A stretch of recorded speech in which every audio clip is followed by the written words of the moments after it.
guys, Coach Rob here. If you want to hit forehands like you just saw, we need to fix the 3 most common mistakes that I see in players.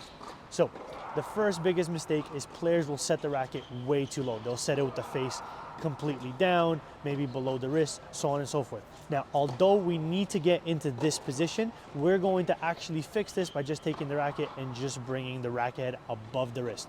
Racket head always has to be above the wrist when we are setting the racket. So that's the first big mistake. The second one is when players will turn to initiate, they will leave this left arm behind, right? So I see players with the left arm down, left arm out here, everywhere except for where it needs to be, which is straight across the body this way. So the way we're going to do this is both hands on the racket. We're going to take this arm and we're going to keep it on the neck of the racket as we turn and detach when we get just before parallel to the body. So one more time, we're going to take the racket, keeping the racket head up.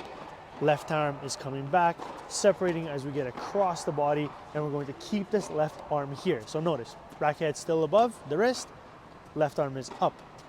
Now this left arm needs to be up for a couple of reasons. Number one, it's going to give us balance. Number two is going to help us gauge where the ball is coming. So very, very important. And a little tidbit for you guys is once we go across and we split the hands, you actually want to try to make contact on the outside of the hand. So the ball has to kind of be on the outside of this hand in order for it to be at a good distance away from the body so we don't get jammed. So first mistake, racket head not above the wrist. So we want to have this racket head above the wrist. One more time. The second, we want to have this left arm coming across the body, keeping it nice and strong in front. The third thing that we want to fix is making sure that our impact point is 100% square with the ball. So as we've gone into this position, arm is split, racket head is up. As we come to the ball, we want the racket head to be 100% square to the ball. A lot of time I see players having the racket face closed, or too open in contact. That ball is either going to go in the net if the racket face is too close, and the ball is going to fly out if the racket face is too open.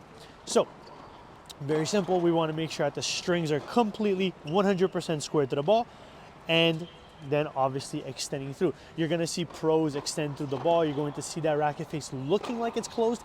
It is actually not closed at contact. They're coming square at contact, but that close of the racket and the extension is very, very fast, so it makes it seem like the racket face is kind of on an angle.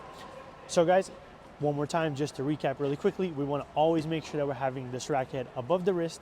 We want to make sure that the left arm is turned and it's staying up all the way through, rotating out together. And we want to make sure that the contact point is nice and solid to the ball. You fix those 3 mistakes, and I promise you that your forehand will improve tremendously. So guys, if this was helpful, leave me a like, and let's get that next swing. Come on.